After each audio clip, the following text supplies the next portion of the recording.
Like I said, I was there on vacation. So,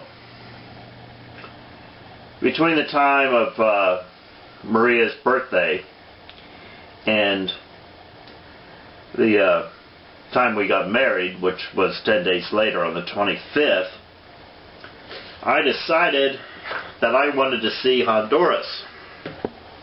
I mean, why not? I'm down there, right? Now, there was some ancient Native American, Aztec, I guess, Mayan,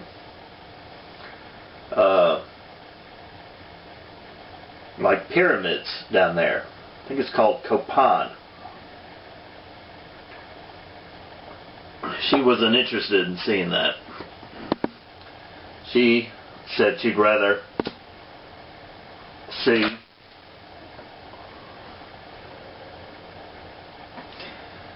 the beach. So we decided to go to La Ceiba, which was in the opposite direction, to the north. So we take a 10-hour bus drive from La Ceiba first to San Pedro Sula. Now, I like San Pedro Sula. If I ever had to live in Honduras, which wouldn't be a bad thing, trust me, I like the country.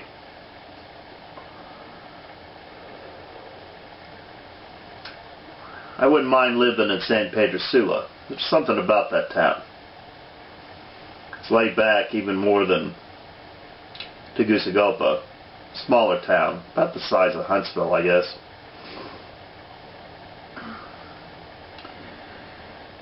We spent a night there, and then we went on to La Ceiba. Now, La Ceiba would have been a much better place had it not been for the particular tourist hotel that we stayed in.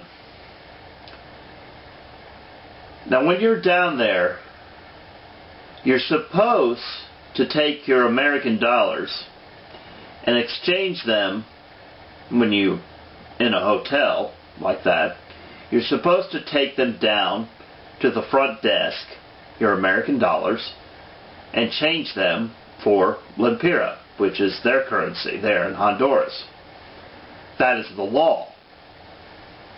There are always people out in the streets going, cambio, cambio, cambio. They change American dollars for Lempira. But it's illegal to do it on the street. So I was doing the right thing. And I took my American dollars to the front desk. I hand it to this guy, and he walks around the desk and walks outside. I'm like, what the hell is this guy doing? So I follow him out there.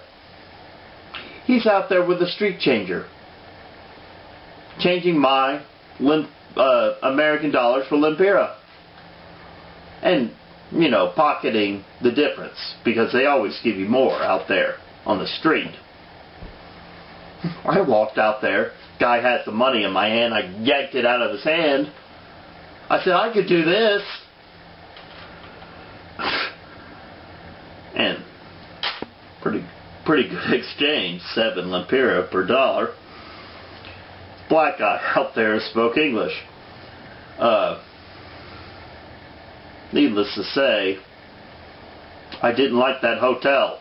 I didn't like the people who worked there. There was a bartender who was hitting on Maria.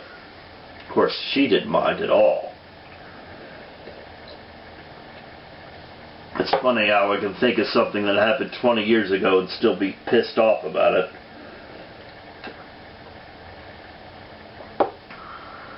Other than that, it was a nice stay there in La Ceiba.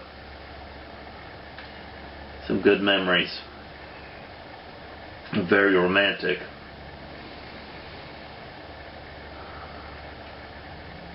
We went to the seashore one day.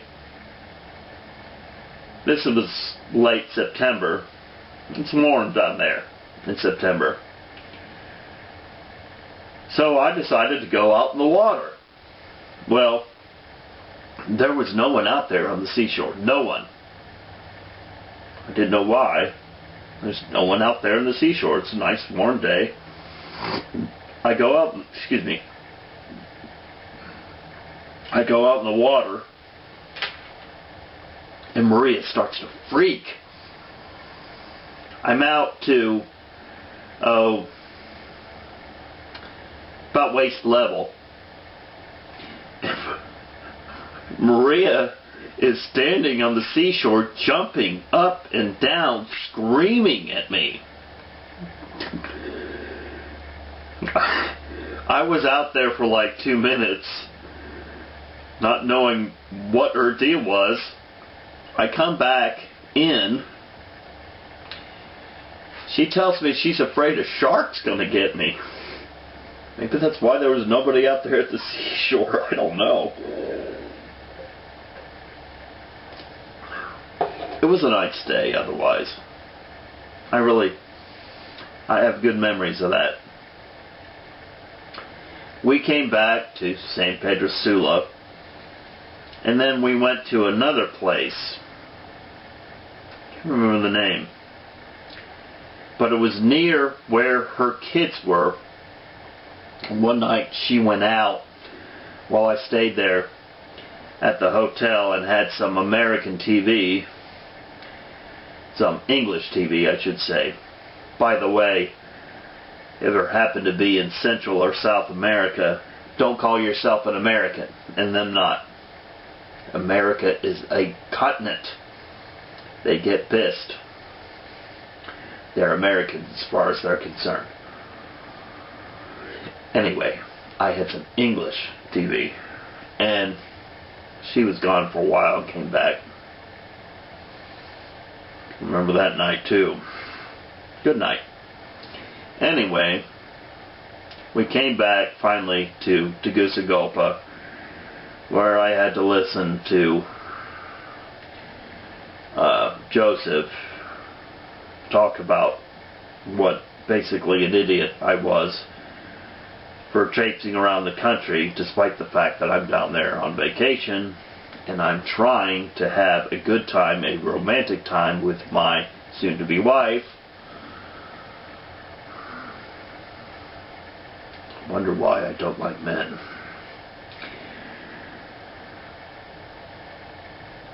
On the 25th was when we got married.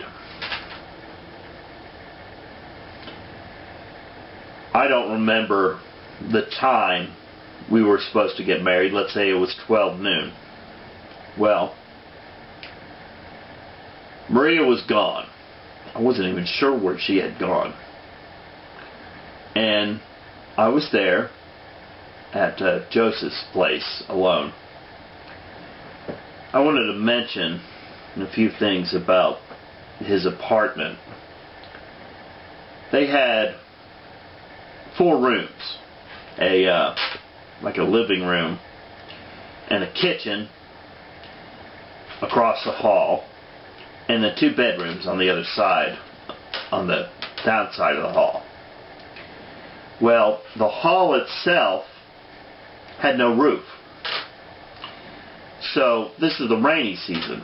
It would pour down rain, and the rain would be right outside of your bedroom door. You had to go from one room to another. You had to go through the rain. Very interesting experience.